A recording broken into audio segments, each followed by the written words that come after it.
In today's video, I'm going to teach you how to integrate Google Docs with Notion. This is a simple yet powerful way to streamline your workflow and keep all of your important documents and information in one place. So, whether you're a student, a professional, or just someone with a love for organization, this method can save you time and help you stay more organized. Let's begin by opening the Google Doc that you want to connect with Notion. Navigate to the Google Docs homepage and locate the document you're hoping to integrate. Once you've got that document open, you'll want to focus on sharing it correctly. Go to the top right corner and click on the Share button. This part is crucial because setting the appropriate access permission ensures that the document can be viewed as intended in Notion. You may want to set it to anyone with the link can view, especially if you share the Notion page with multiple people. After setting the permissions, click on Copy Link to copy the shareable link to your clipboard. This link is what you'll use to bring your document into Notion.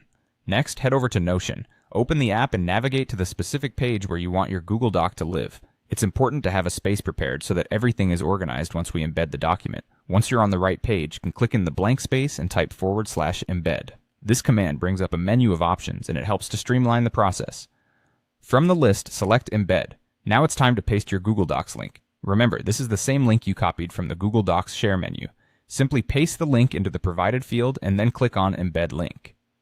And just like that, your Google Doc will now appear inside the Notion page as an embedded document. This integration allows you to view and interact with your Google Doc directly within Notion, providing a seamless experience that combines the strengths of both platforms. If you frequently use Google Docs for writing or collaboration and Notion for project management or note-taking, having the ability to embed your documents directly into Notion is a game changer. It not only saves time, but keeps everything connected and easy to find. I hope you found this tutorial helpful. It really is the simplest option for integrating Google Docs with Notion, and it can make a significant difference in how you manage and access your files. Thank you for watching, and be sure to check out my other videos for more tips on using Notion to its full potential.